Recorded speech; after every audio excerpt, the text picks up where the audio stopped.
Hey everybody, welcome back to another episode of Card Talk, a podcast where we spend a little bit of time talking about cards from Lord of the Rings card game. I'm your host, Dave Walsh. I'm Grant Thompson, just along for the ride. And I'm Ted Bannock, and I casually enjoy talking about cards. Every intro is new with you, Ted. I gotta shake it up every now and then. You know, just kind of little dibby dabs. Dibby dabs.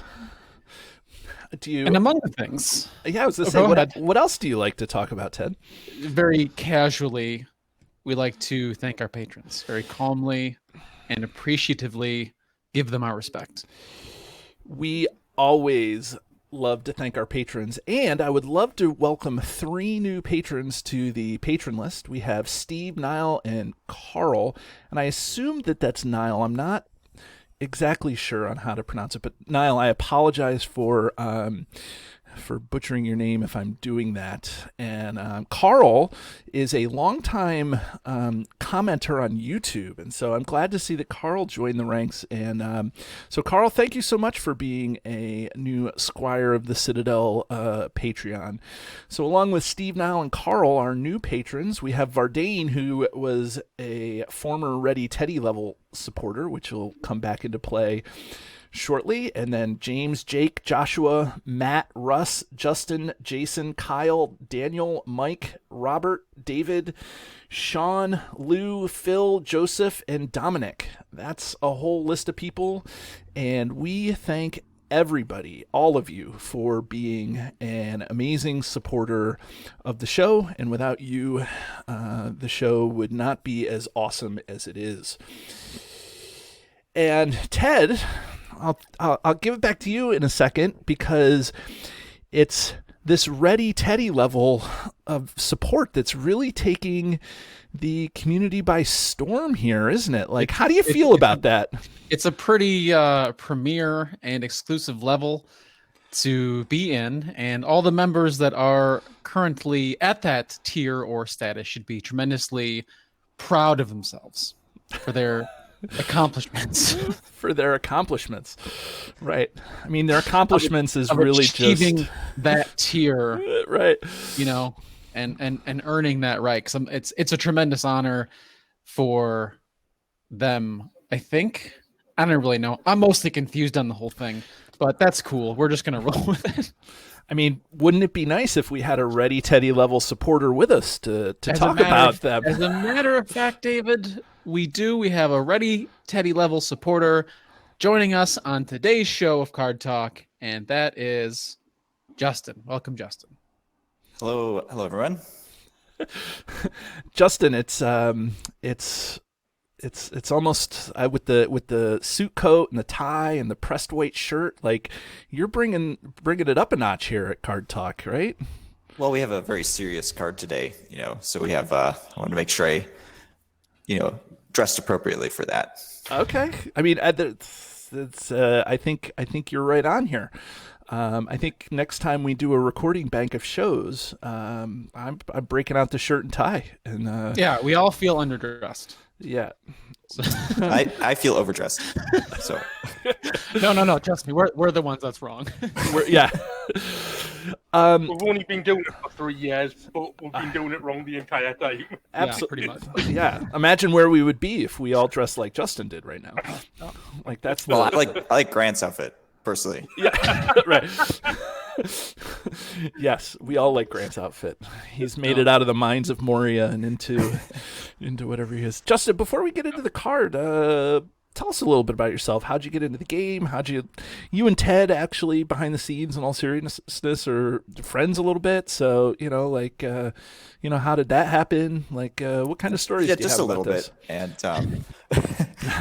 we actually, so he's the one who introduced me to the game back when it came out. I remember still, this is like one of the nights I remember, and it was, he came over with the core set and we pulled it out and we kind of showed me the game. And I always liked Lord of the Rings. So, so I've been playing since. And then in 2016, I moved out to Seattle and I actually stopped for like 4 years.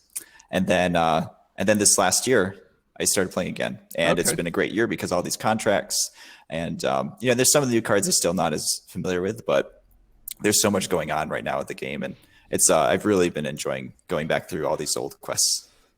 Oh yeah, absolutely. So you've been playing from the very beginning. So are you, even with your little break of a couple of years, have you managed to kind of collect it all, or did you put a break in there in the middle and now you're back to collecting? Yeah, so I didn't purchase anything for those years. So when I started again, I was like, well, I need to have all the cards because I know how critical it is to just not have, like if you didn't have Shield of Gondor, right? That's like such an important card. Like, so the new cards, there's cards like that as well. And so, yeah, it was expensive, but I went for it. And I'm glad I did because now they're going to be hard to find. The only thing I don't have is the Nightmare sets. Okay. And Ted, I think you're in the process of collecting the Nightmare sets, aren't you? Yes, my collection is near complete. I'm missing about 3 or 4 packs from having all of it. So oh wow, that'll be very fun. But yeah, Justin, I think when I introduced you to the game back around when the core set had come out, I think I sent you over. I wasn't sure how receptive you were going to be to it, and for people who were paying attention to the game when it was releasing, Fantasy Flight had put out like a promotional. They still do them, but they do a lot of promotional videos to promote their products. And it was I sent that to you. Do you remember me sending that to you? Yes, they do. Yeah. Yep. Because it's so dramatic. Like it's such a dramatic introduction to the game. Yep. And I was really hoping it would rope you in, and it worked. I got one. I mean, it's Lord of the Rings, and it's a great game. So like, it's just two great things there. Before Ted introduced you to the game, were you always a huge fan of Lord of the Rings, or did you not? Yeah, I think since the movies came out, those got me into it. And then I read the books and the Silmarillion. Okay. And then, yeah. So. Okay, that's good. Because some people I don't want to say they don't care about the lore, but some people were drawn to the game because it's a card game and it's a cooperative card game, and they weren't as drawn to it by the lore of the game. And so, depends on, were you a card gamer or a game player before this, Justin? Yeah, so I played Magic the Gathering in high school. I know a lot of people say that, and then I don't play that anymore. But yeah, and I played a format where it's like 250 cards, so it's I like really Commander Plus or something. So, yeah, it was 5 colors. It was fun, and just regular decks too. It was good. So it definitely got me into gaming, and Lord of the Rings is fun because, like you said, it's cooperative. You have the lore, you have the great artwork, and it's just super thematic. Even if sometimes you're not playing characters that are thematically cohesive, that when you're playing the game, it feels like you're in Middle Earth. Huh. Well, I guess then there's no better segue than what you just said right there, right? Yeah, I think you're free to move on to the card, perhaps. Okay. Well, do you want to? Go ahead, Ted. Ready? Are we, Teddy? Yeah, are we ready, Teddy, to go on? Do we put the ready Teddy counter down at the bottom? Do we try it again? It didn't come out very well with Vardain, but you know what? Yeah. I'll make sure that the ready Teddy counter is ready to go. So I'm just gonna say that for the rest of the show. I think that'll until you cut me off. Okay. Ready? Like when Homer or when Mr. Burns on The Simpsons got his head hit, and all I could say was Homer Simpson's name. Ready, Teddy? Ready, Teddy? Teddy, Teddy, ready? Yeah, like a Pokemon. Yeah. Right. Oh. Okay, we're going there already, right? Yeah. We're 5 minutes into the recording. Yep. But I do want to ask Justin a couple of questions before we get started. Oh, okay. Also about a little bit how you play the game. First of all, what is your primary mode of play? Are you primarily a solo player, 2-player? Do you have a play group around you? Like, what do you most commonly play? Well, 2-player, with you usually. So, so 2-player, and then I usually play like more of a questing deck, and then usually Ted's more of the combat. Although he can build great decks for both. I did recently get into solo more, but when the game first came out, I had a really hard time with solo. But I think there's a larger core pool, and it's definitely more. At least for me, it was easier the second time around to make some good solo decks.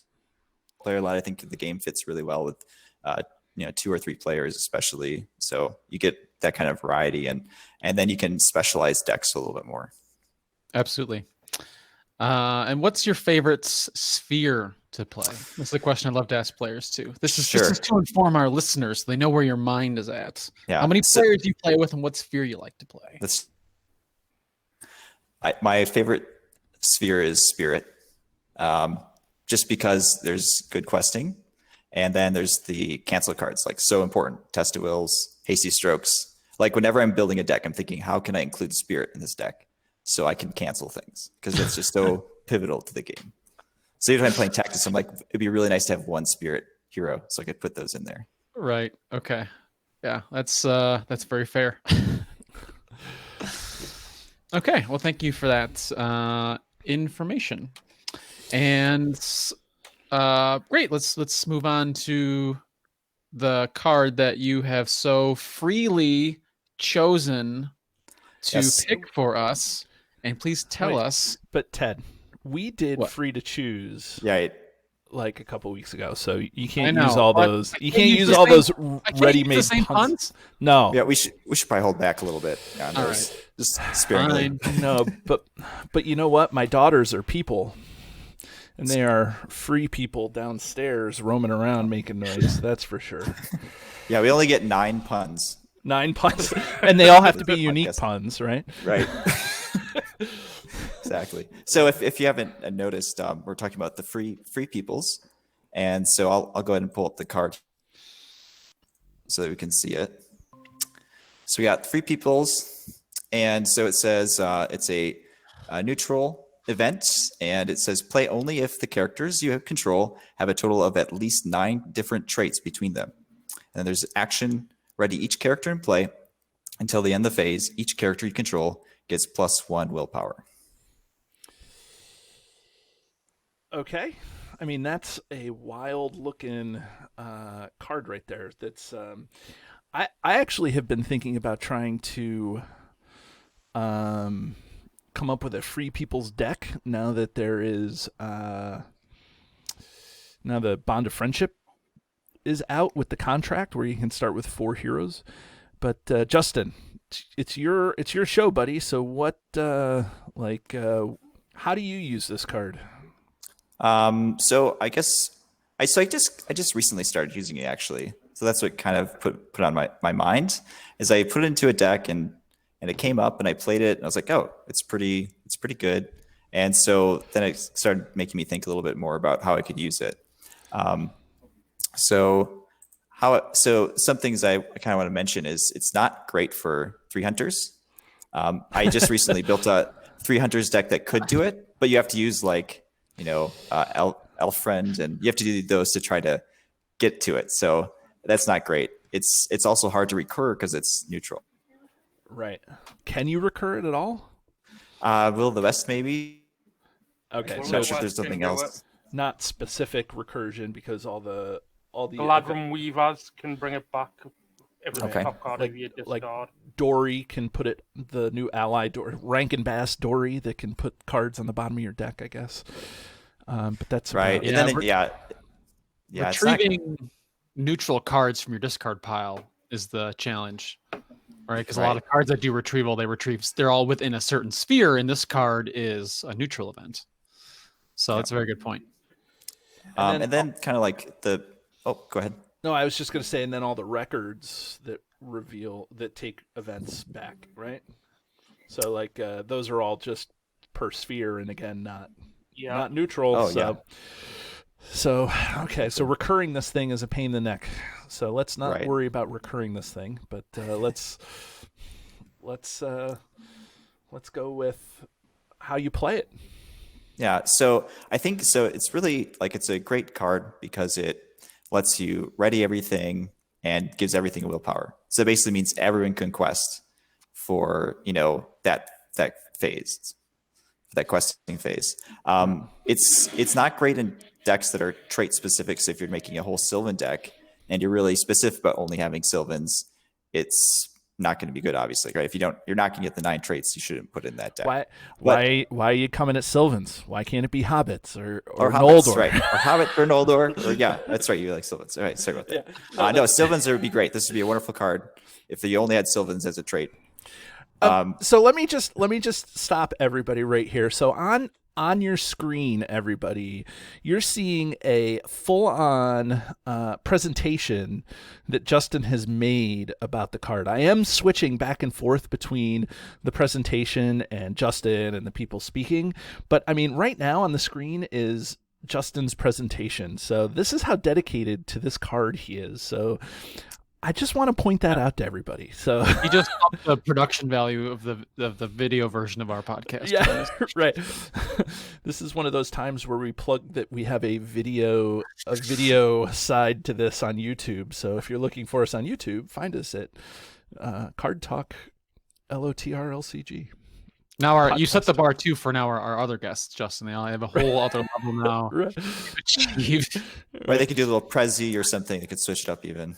Oh, a Prezi. Wouldn't that be crazy? Justin and I are both teachers, so we're talking about presentation tools. Prezi, it's like wild. So that's why our listeners are listening, right? For presentation tool tips and all that. Oh, exactly. I'm sure. Join us again next week as we talk about ways to make your Google Slides that much more enjoyable. Okay, sorry. So that being said, like even if you have a specific trait deck, and like Warden of Healings that have that's Gondor healing, and so that might not match your other cards, and so you might end up having 9 traits. It can kind of sneak up on you. Right, so you it's can something kind of to keep an eye on. You can kind of accidentally roll into 9 traits if you're not building a trait specific deck, right? Yeah. Oh yeah. That's a really great point, Justin. I think a great example of that is Build a Pony. Really surprises me because if you're playing a Hobbit deck, right, and you have your heroes are going to be mostly Hobbit traded, but you may have Bill if you're playing Sam Gamgee, and he is traded both creature and I think pony or something like that. Yep. Creature pony. Right. Like how many other?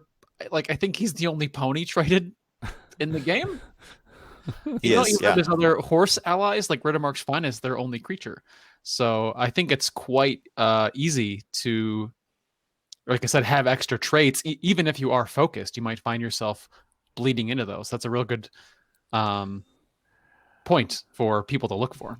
Right. Actually, you just brought me into my own Hobbit. My new hotness is I'm playing a Bond of Friendship Hobbit deck, Justin. And so, like, all of a sudden I'm thinking, okay, so I thought the Free Peoples was completely out for that deck. And it probably still is. But, like, I have Hobbits, but then I have the Warden of Healing, which is Gondor and healing. And then I have Bill the Pony, which is creature and pony. And then I have Treebeard, which is an Ent. So, like, and everything else are Hobbits or some variation of Hobbits. But, I mean, even in a what I would call a super thematic Hobbit deck, I still have 6 traits in there. Like, that's so that's pretty wild. And there's like Sheriff too or something. Is that for like one of the allies? Robin Smallborough is a sheriff, right? Sheriff traded, yeah. Like, so then you can get up to 7 or something. So so they can crop up, and I think so. It's just something to be aware of, I guess, that this card exists, and then kind of as you're playing, just keep it in mind. And then the good things about it is, like we just talked about, you can get 9 traits pretty easily even if you're not trying for it. It's neutral, which means it's easy to pay for. And then just the idea that for that whole round, whether you're solo or especially in multiplayer, everyone's questing +1 willpower and everyone's ready for combat. So you can time it really well if you're going to go to the next quest stage, or you just there's like a time counter that's going to be removed and everyone's going to get an enemy. You can make sure that you quest really well and everyone's ready for combat. Yeah, I mean, as I'm looking down at this, there's a little thing that I didn't even realize until just now that we're talking about, because I'm as most people know, I'm primarily a solo player. So when it says ready each character in play, like that's huge. And then until the end of the phase, each character you control gets +1 willpower. When I'm sitting here playing it, for me, playing solo, that just seems like, well, it's going to ready all my characters. But next time at Con of the Rings, whenever that happens again, I'll be able to bring out the Free People and play it right after the staging step and in that action window and ready everybody, and everybody will be happy.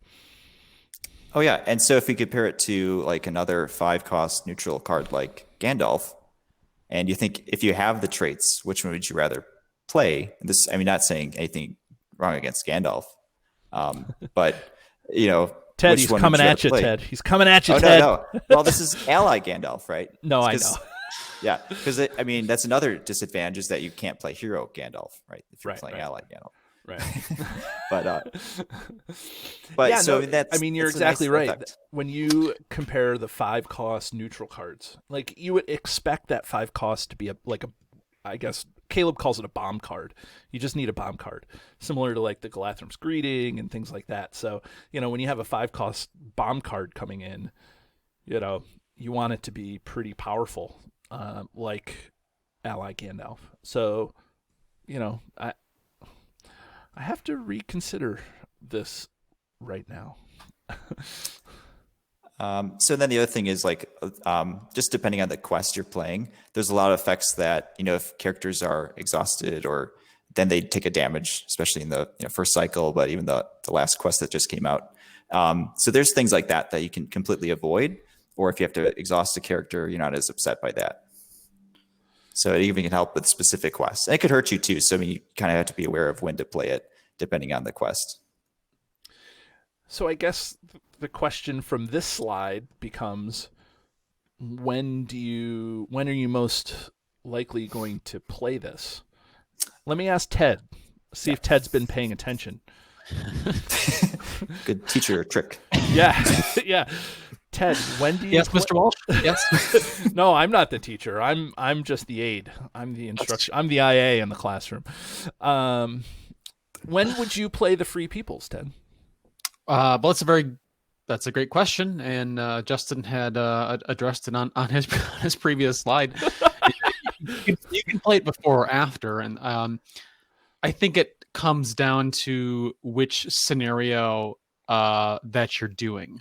It really depends, because certain scenarios, as Justin mentioned, they punish you for having exhausted characters. Like his example here is dealing, like, all exhausted characters take a damage. And so you'd really want to do that prior to questing to completely mitigate that damage. Or same thing with effects that cause you to exhaust characters. Another example he gives, like, if all your characters are ready and each player has to exhaust a character, no big deal, because every single character is ready on the board. However, sometimes the flip is not what you expect it to be. You're playing a scenario and you flip over like two locations that have a minor impact on the game. And you're like, oh, we actually don't need all this readying because we don't have all this combat to do. And so you can just decide if you need the willpower bonus there and then to apply it, or you can just skip it. Like, well, I'll just save this for next turn. It's so flexible. I guess that's kind of its weakness too, right? Because if you really, like, let's say you have a tactics characters that are going to attack, and you choose not to quest with them, it might not be as effective too. So that does make it a potential weakness. So Grant, I'll ask you this question. See if you're paying attention to Professor Justin's presentation. I was going to call Justin. How do you pronounce your last name? Is it Geib? Geib. Geib. Yeah. Okay. Yeah. Professor. I'll see if you're paying attention to Professor Geib's presentation here. So Grant, the question then becomes, is there cases, or do you think that you can play this outside of the questing phase?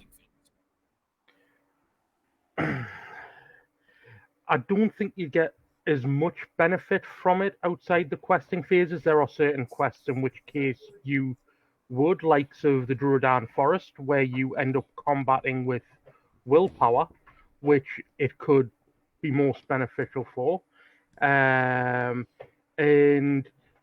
at times where you need to exhaust characters, like in Redhorn Gate, where you each exhausted character that has less than 0 willpower are essentially killed.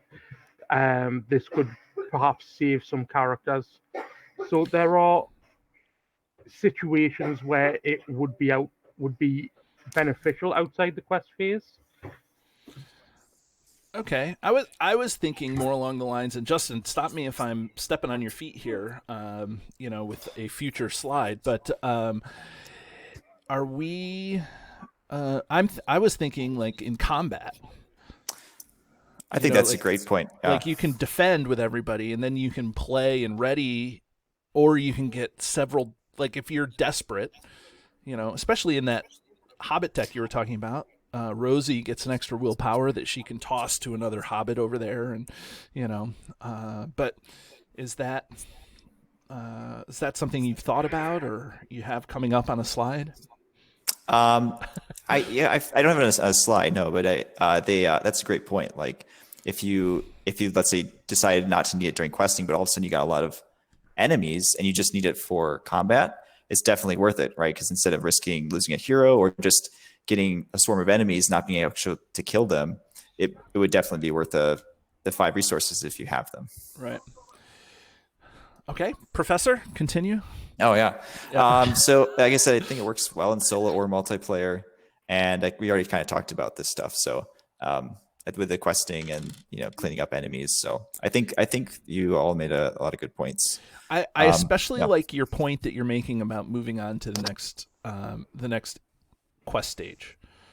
When you don't know exactly what's coming up, it's great to have everybody ready. Or maybe you do know what's coming up and you have to reveal 1 encounter card per player. Like, I think that happens a lot more often in a lot of the later scenarios, and I think that's a point in the game where things have a tendency to swing, right?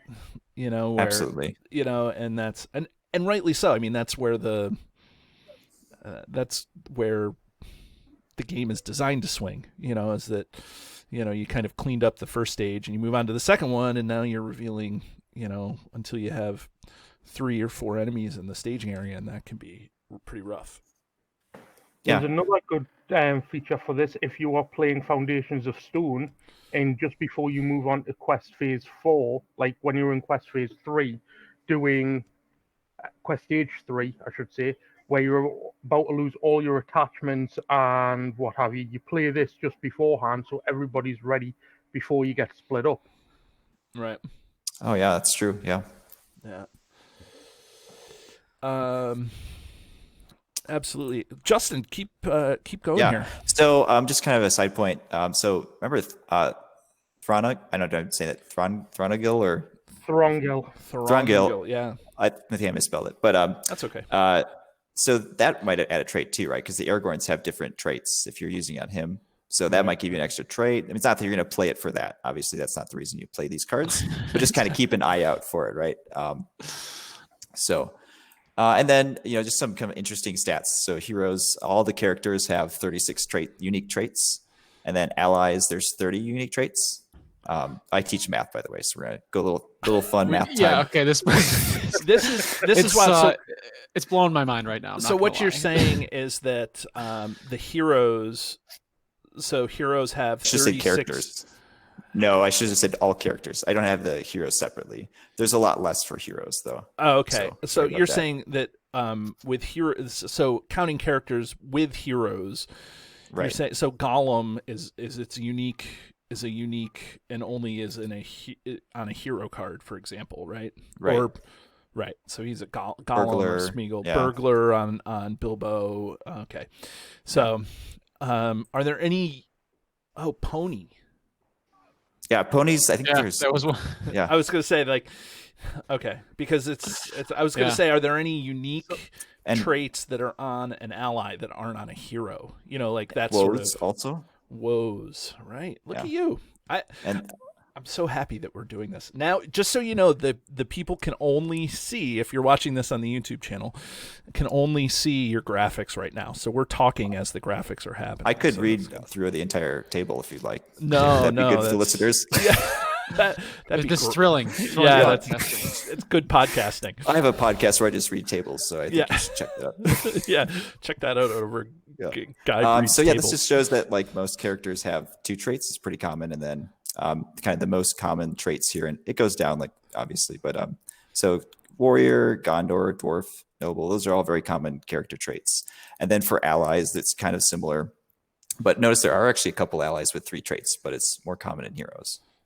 So I think it's just Glorfindel, and Aragorn. Wiglaf and Faramir that have for allies. that have For allies. three traits. Yeah. When you have that on, okay, Justin, on your x-axis there, your first histogram bar, it says 0, 1. Is there any allies with a 0, 1? No, it's or it's 0. No, it's just 1. Yeah. Okay, I was just making sure. I teach chemistry, which in some ways is applied mathematics. So I was just making sure. And that's just so anybody knows, that's a histogram and not a bar graph because the bars touch. That's the difference. Correct. Yeah. Yes. Okay. Anyways. All right, so that's all I have about this. So thank you for watching the presentation. I love the picture there. That was really good. Yeah. But so I actually really appreciate what you said there, and you kind of on the slide you didn't really say it out loud, but I think that it's if you're trying to figure out if this card is worth it or not, play a few games without it, or put it like I've done plenty of that. Don't worry. Right, exactly. You can put it up in the next to your draw deck. That way you don't have to have it in your deck, and then just count character traits and see how many times you get up to 9, and you may be surprised. Especially if you're those people who play for mechanics and not play for thematics. So or thematics, you don't have your Sylvan army coming to play. Even then, I think you're still playing. In my Sylvan deck, I'm still playing with 5 or 6 traits, right? I mean, it's wild. Huh. I think you've got 7 in your Sylvan deck. I'll count it up later and find out. Yeah, I was going to say, counting traits is probably not the best. Again, that's what I didn't mention. That's my least favorite part of the card, is counting the traits, because there's repeats, and so you have to keep track of all of them. Oh yeah. Part of the card. Yeah. You need it, as David, as you said, you need your own separate free people trait counter. And you just keep it as a live counter. Take your other threat counter and just use it for your free people's trait counter, and that'll be good.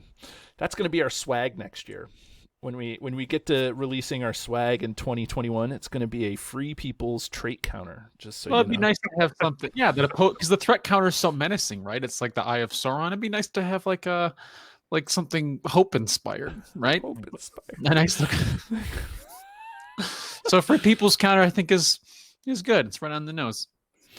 It's something.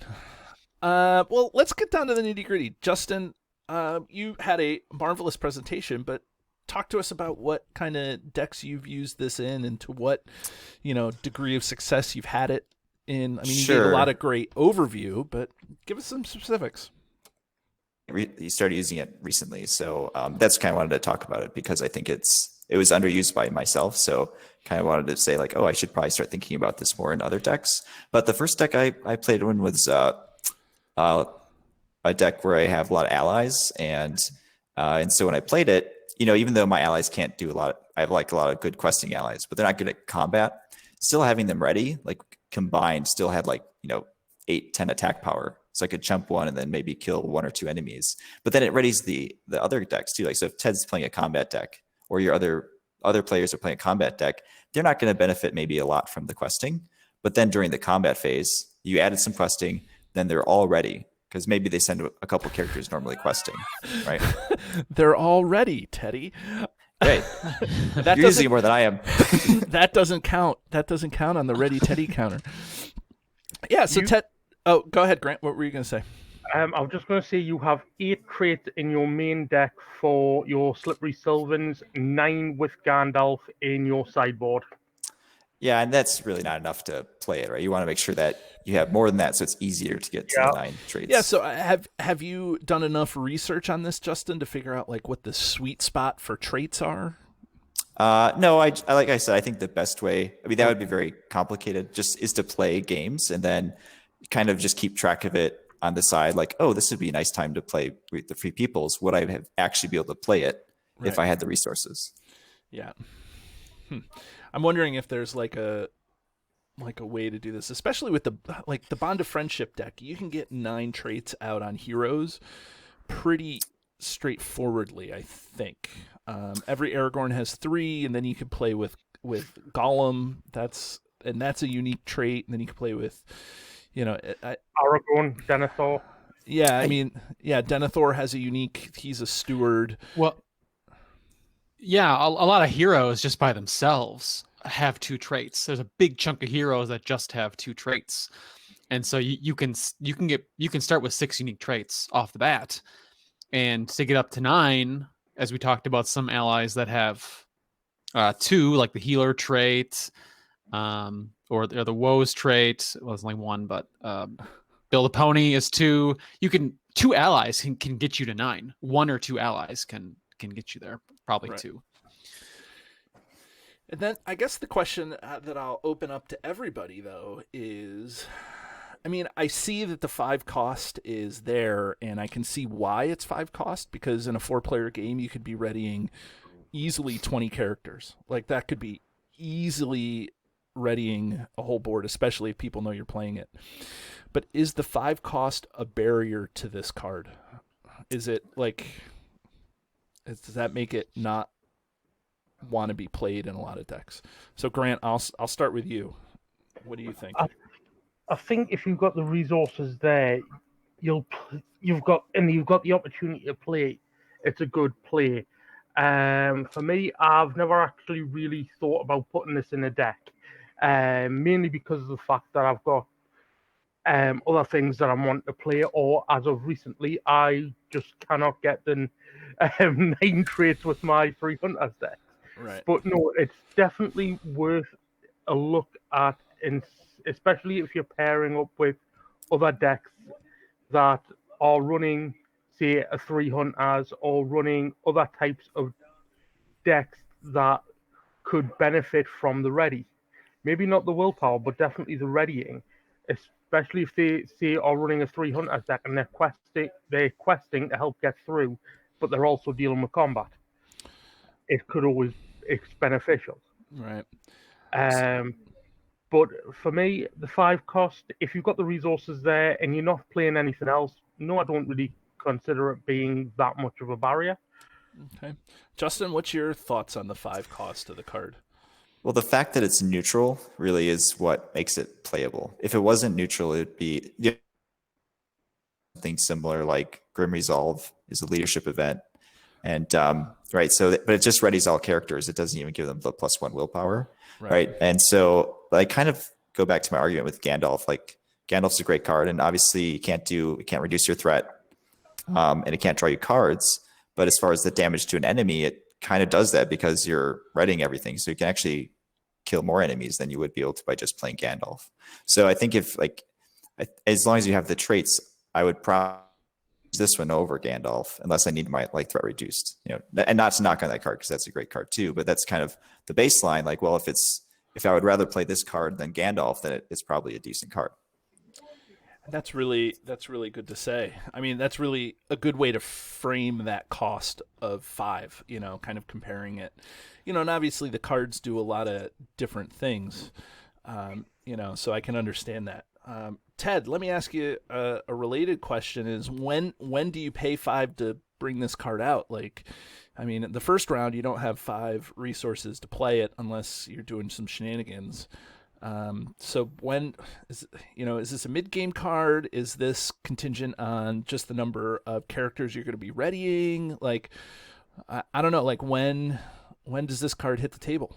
Yeah, that's a great question. Because you definitely it's got the same weakness as any card, right? You have to draw it. You have to draw it. And then it's got a second weakness of having the 9 traits. Right. So you having in your opening hand is not great because you can't afford it and probably can't play it. So it's definitely a mid to late game card, but as Justin pointed out, it can help you make big pushes to get from one stage to another. If you're stuck on a stage and you're only making 2-3 progress a turn, well, now all of a sudden every character can quest, and then you get the benefit of the bonus for the person who played it. And late game too, it can be a huge closer because you could just be like, okay, we need to get through this quest stage in order to move to a location that we have to explore, or we have to, put progress on the quest because we need to damage an enemy who can't be damaged until there's X progress.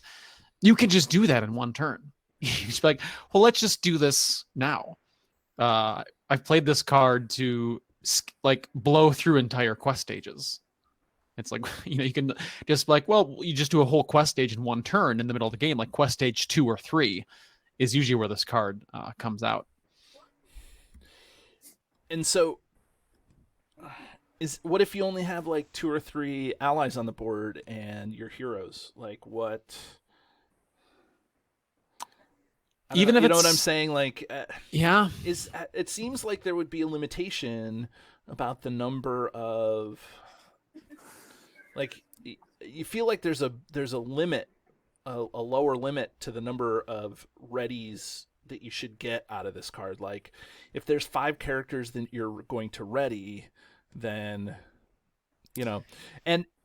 and so do you send somebody like Baragon to the quest who has 0 willpower but gets the +1 and stays ready? Like, I don't know, like those are all decisions that I'm throwing at you, but I guess the first question is there a barrier? Justin, I'll ask you after we get Ted's way of evading the answers, about if there's a lower limit of readies you want to get out of this card.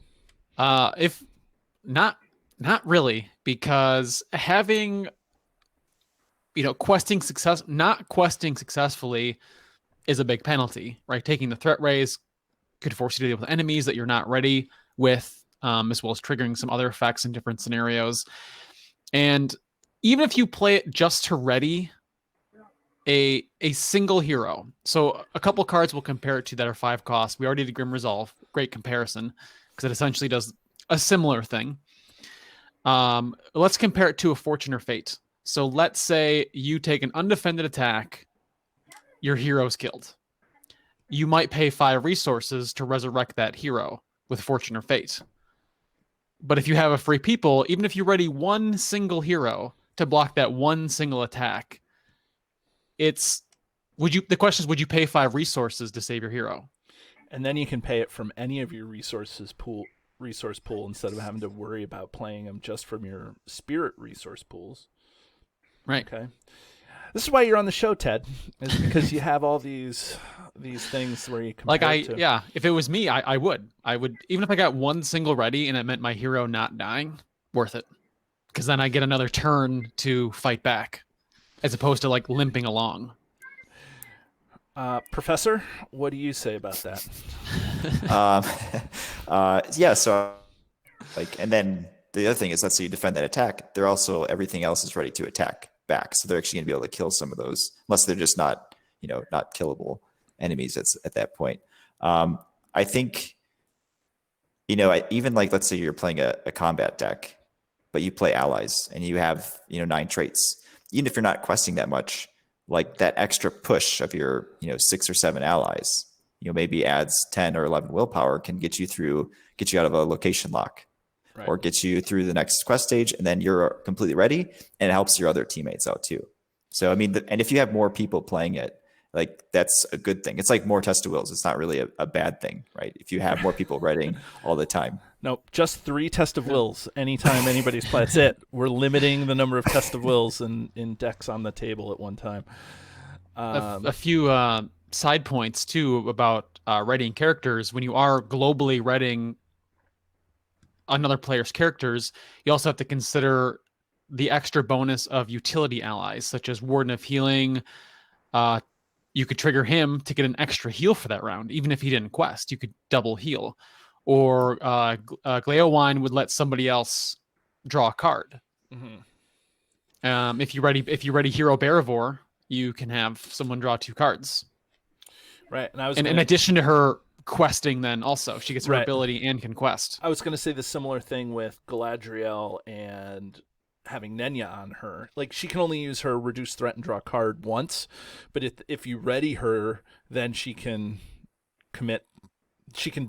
toss her 4 willpower to somebody else, or vice versa. Any hero, right, that has an action can utilize it. Right. Lord Denethor. He could double scry if he really wants to at different phases of the game, like before questing and then after questing, and scry a shadow card. Right. If you're desperate, I guess. And If you're Denethor's a good prepared target. with Denethor's a knowledge. good target with this because he has that steward trait, right? I mean, Yeah. it's Yeah. a unique trait that you're not going to find on any other card, right? Mm-hmm. Yep. We used it earlier too. You'd asked about Justin about putting in which decks it made most effective in, and he actually suggested I play it in a deck that was running the Fellowship contract because he's like, "Oh, you have so many traits on the board, like because you end up playing 9 total characters, and you have well over 9 traits when you get close to flipping it." And he's like, "Oh, you easily can play this." And I put it in, and I was like, "This is a great suggestion." Like it really helped that deck. Well, and that deck too, it has, Steward Gondor. So like if you're playing one of those decks where you have Steward Gondor and you have the extra resources and you have the traits, it should definitely be in there, in my opinion, at least. Yeah, leadership decks, of course, have the easiest way to pay for this, just through raw resource generation. Right. Is there a way you can cheat this into play a little bit? Elrond's Council. If we've got the 9 traits on the board, I'm not Elrond's Council, Vilya and Elrond. Okay. Well, Vilya and Elrond can cheat anything into play. Yeah, But yeah, I know. You're right. You answered the question. So there's no sneak attack, the Free Peoples. But Sneak attack the free. Surprise, Sauron. That's where you were when the Westfold Middle- fell. It was you were sneak attacking the free peoples. Which brings me to my next question for Grant, I guess, is that, the free peoples were obviously the people who were aligned with the good guys in the Lord of the Rings. And, they were the enemies of Sauron and the one in the eye and all that stuff.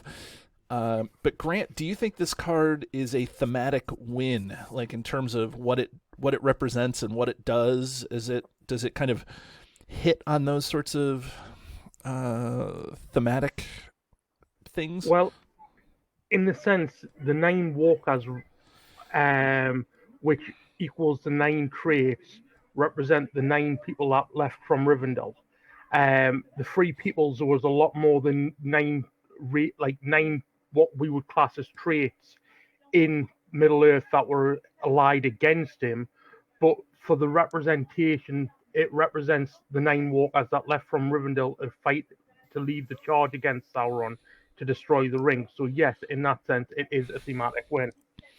And what about the extra willpower? I think that hits also because it's like when you come together, when the traits come together and fight Sauron, like now you have this extra, like it shows the banding together of everybody, like. Yes, I agree. Okay. Like I say, this card on the whole is a thematic win for equaling the 9 walkers leaving Rivendell. So yeah. Okay. I will point out that Elrond does not include Ents as part of their Free Peoples, according to the flavor text on the card, which says, "For the rest, they shall represent the other free people of the world, elves, dwarves, and men." It doesn't mention hobbits. It doesn't mention hobbits either. So Right. so maybe you only need 3 traits and you're fine. Or it doesn't mention Istari. It doesn't mention, like, come on. I mean, it's like. Pony. It's missing out a load of different. Pony. We're gonna get a lot of traction out of this pony. It's missing out all the eagles. Like Gwaihir and what have you. He's not going to be happy. Yep. Yeah. And it was the eagles that saved the day. Oh man. Justin, I'll ask you kind of the same question too, about the Free Peoples, since you seem to be a little bit of an expert here on, or at least you're presenting yourself as an expert with the tie and the coat. It's a sham. Yeah, it's all, I just get away with more with dressing like this. So it's just for the camera, right? absolutely. Welcome to the big lie of teacherdom. If we just look the part, it's not that you actually know math, it's just that you look like you know math, right? Yeah, open your textbooks and figure it out. Right. Well, what do you think about this card in terms of hitting on theme? Like, do you think it... I think I completely agree with what Grant said. Like, I mean, it's just, you're writing everyone. It's kind of like their last push. Right? They're kind of like exhausted, and then they're like their last push. They have this extra willpower. I think about like the times when they're like on near Mount Doom, like ready to go, and they're kind of like last in their last throws, but then they kind of make that last push and defeat the evil, whatever that is. So yeah. I'm just glad they didn't make it at least 36 traits. That would have been a lot harder to play that. Yeah. Well, the new contract that's coming out with that print on demand, the Dreadnought, the Hunt for the Dreadnought, has build a 100-card deck. That's right up Ted's alley. Build a deck with at least 100 cards in it. So it's right up Justin's alley as well. He's a big proponent of large deck sizes, shall I say? Yeah, I actually have one of my best decks is 150 cards, and that's where I put the free peoples in, and it's nice. It's good. So you do have 36 traits in there, so you could play all 3 of them in one round and use 9 different traits each time. Like, right? It's a good thing it doesn't ask you to eliminate the trait from the character for that round. That'd be so confusing. Yeah, I know, they didn't do that. I'm using the Hobbit trait on this guy, but the pony trait on Bill. I don't know. Ted. Yes. Comment on the artwork. It is. I'm gonna take a quick peek up at it again, and so yeah, it looks like it's beautiful. I mean, you got the 9 walkers there, and they're sort of in Rivendell, it looks like, and you got the water in the background, and everything's got that. It's got that warm sun, that warm yellow kind of glow to the card that is, That is what? sort of associated like with hope. Okay. I think is the feeling I get off of it when I look at it. It's like, oh, this is a very hopeful card, and I think it's due to the yellow hue and warmth of the card, due to that yellow shade, and I think it's very fitting to the feeling of the card when I play it. Yeah, the one thing that I'm not a big fan of is the art is beautiful. The setting, it's obviously, like you said, is taken from a scene in Rivendell. But the one thing that I'm not a fan of, like front and center, maybe dead center of the card, is Gimli, and Gimli just looks funny to me in that. It looks like he looks like a weeble. I don't know if you know what a weeble is, but they weebles wobble, but they don't fall down. Like so to me that's Weeble Gimli, and maybe that's another not one of those 9 traits you need. But that's the only thing I have to say. The hobbits look fine, and Gandalf looks, of course, splendiferous, and the Boromir and Aragorn and Legolas over there on the right, but Gimli in the middle, Weebly, which is, I don't know. Okay, are we ready to ring this card? I think we are. I think once you hit the Weeble Gimli talk, it's time to get wrong. Okay, so I'm going to rename the segment "Get Wrong." How would we even ring such a card? What kind of system would we have in place for that? Well, David's arbitrary system. Justin, it's interesting that you should ask, because we have a highly arbitrary yet mathematical system for ranking cards. That's in honor of you being a Ready Teddy level patron, my friend. So, in case you don't know, we normally have a highly scientific yet arbitrary system, but today, since Justin, who is a math teacher, is joining us, we're going to have a highly arbitrary yet mathematical system where we rank cards on a scale from 1 to 10, where 1 is the one card in the game to rule them all, and 10 is the one card that gets thrown back into the fiery chasm from whence it came. So, Justin, you're the guest on the show, so you kind of get to decide where you want to ring your card. Do you want to ring the Free People's first, second, third, or fourth? I'll go fourth. You go last. Okay. Do you have any preferences? Who's going to go first? I do not. Okay. No. So, Grant, go ahead. What do you got?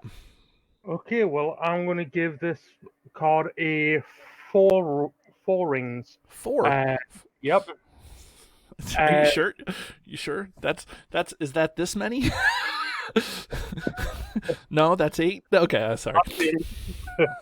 I'll give it a 4 rings. It's a great card. It's got a brilliant effect. It's a thematic home run, but I don't play it in many of my decks. Now, maybe that's my own way of playing. It may be a downside to the way I play, but I can see the benefits. I often think of possibly putting it into a deck, but it never quite makes the cut. So 4 rings from me. Okay, and I'll go second. Ted, I'll leave you third, and then Justin can go after you. But I kind of hinted where I was going to go. I'm not quite an 8, but I'm going to give this card a 7 because while I can see the benefits of this, readying each character in play, I'm primarily a solo player. So I usually design decks that already have readying built in, and I don't need necessarily that bomb. Not to say that certain scenarios wouldn't be helpful, but also my style of play, I like to build the thematic decks, my Hobbit decks, my Sylvan decks, things like that, where trying to get 9 different traits out there is a challenge, despite kind of the buried traits like build a pony and the things that we laughed at, the woes trait. I would say that if you're playing with just 9 traits, that this card probably isn't going to go there. You probably would need 13 or 14 different traits to have this card maybe hit often enough to make it consistent. And so, that said, in that 5 neutral in a solo game, I think that I'm more likely to bring out Gandalf than I am to play the Free Peoples. Not to say that there isn't a deck out there that I wouldn't love it in, but I just think that, this card is one of those that looks good on paper, but when you try to play it, just doesn't seem to make it out there. And I have done that. I have built a deck that had the Free Peoples in it, and it just seemed like I had it in my hand and I wasn't able to get it out, and that just is frustrating to me. So I'm gonna leave it sit there at a 7 rings. How about you, Ted? You do make some great points, David and Grant, that it gets more mileage the more higher player count you have, certainly. And the card's called the Free Peoples, but it should be called the 5 Peoples because the card is not free. Cost 5. Right. However, Freedom isn't free. Freedom isn't free. Freedom is 5 resources, right? As you pointed out, Justin. Right. But it has a tremendous impact on the game for that turn, even though it's only a temporary boost for that one turn, as opposed to you investing in your board state by playing 1 or 2 really strong allies that you could put on the table, like Ally Glorfindel, Gildor and Glorian. Those are also 5-cost cards. But it could be so critical to advancing the quest and taking care of some combat that has been difficult, or enemies that have been lingering around. So I'm gonna give it a 3, because I think it's a very strong card. It does have some restrictions, right? Like 5 is a barrier to overcome, and 9 traits. There's so many good archetype decks, Dale, Noldor, Gondor, and it's going to be really hard to squeeze those in there. So because of that, it's why I didn't give it like a 2. But it's a strong card. It's a big bomb card. Run 2 of these in a deck that has enough traits, maybe 3, and be golden. Okay, Justin.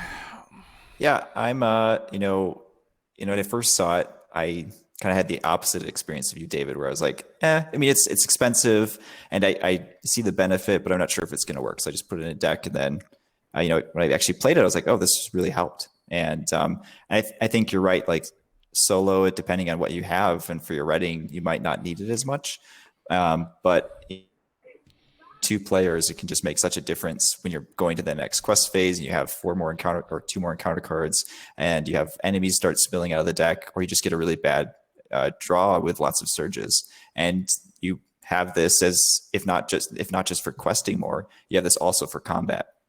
And then the fact that it's neutral also gives it that versatility to put it into really any deck. And I agree that you can't put in a deck unless you have enough traits, and hopefully your heroes start with enough traits, like 5 or 6, so you don't have to really wait too long to play it. So I'm also going to give it a 3. 3 rings. Wow, I'm the lone man that's not loving this card, I guess. Play more multiplayer. Yeah, thanks. And so as I go off to play multiplayer, Justin, thank you so much for joining us. You really were an amazing guest to have on the show. We really enjoyed it. Well, thank you for having me. I really enjoy listening to this podcast, and I love the work you all do. Oh, so thank you. Thanks so much, and thanks for being a Ready Teddy level patron, and for not abusing the Ready Teddy level benefit there. That was nice of you. Not in the air. Not in the air, right. I just get texts in the middle of the night. Right. And they'll be like, right. hey, Ready Teddy. And you... and you can't be mad. I can't be mad. That's part of the deal. You can't. I may not be ready, but I'm certainly not mad. Right. Is it a question or is it a statement? Ready, Teddy, or is it Ready, Teddy? It depends on the mood. Depends on the mood you're in. Depends on the punctuation, I think. Depends on exactly. Oh, okay. Right. I've just been doing a quick search, and the most I can get out of 3 heroes is 8 traits out on the board at once. Yep. Okay. And they probably don't synergize because they're all different traits, right? So it's like... well, at the moment, I'm sitting with Denethor, Idrian, and Saruman. Right. Okay, well, I mean, you can use Aragorn instead of Idrian. You can use Aragorn, and that's I don't know if that gets you there, but no, it doesn't. Or at least it didn't when I checked before. But Spirit Aragorn, I think, has the same traits as Idrian. Yeah. Right. And you're just starting at 38 threat or something.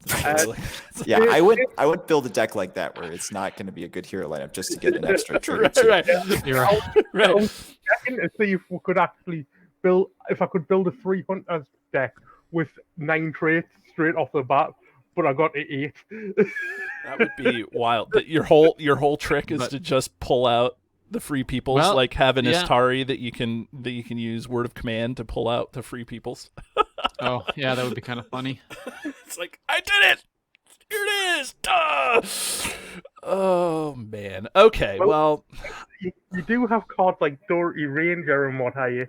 So it's right. You have great training cards. You have trait granting cards. Yeah. So there's possibly a way of doing it. I'm just not going to do it. Yeah, it can be done with some work. It's been proven. Justin's actually done it. Yeah, I did it in preparation of this podcast today. I was like, well, yeah. The biggest card that made that deck go was what's the card that grants you Elfriend is Noldor and Sylvan. That's 2 traits in 1 card. Right. So that's good, and you put that onto Done Here, and you're good, right? Right, there you go. Yeah, they got it. Then all the peoples are free, right? It's like free, or cost 5 it costs you 5. It's the tax. Yeah. It's your taxes.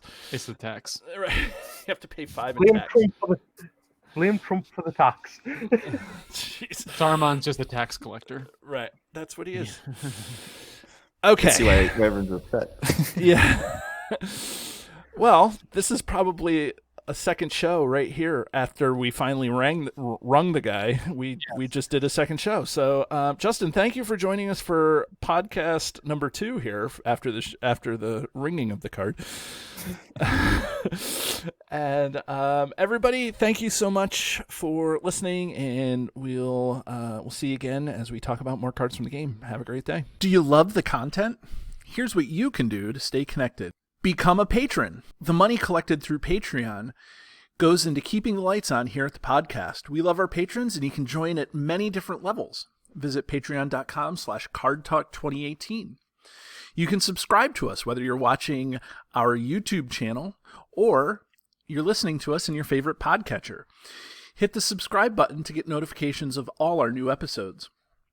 Didn't know we were an audio podcast? Find us by searching Card Talk to get access to our 120 plus regular episodes. Didn't know we were a video channel? Find us by searching Card Talk LOTR LCG on YouTube. And there you can find not only our regular episodes, but you can find our bonus playthroughs and other content related to the game. Want to get a hold of Ted, Grant, or myself? Feel free to email the podcast at cardtalk2018@gmail.com.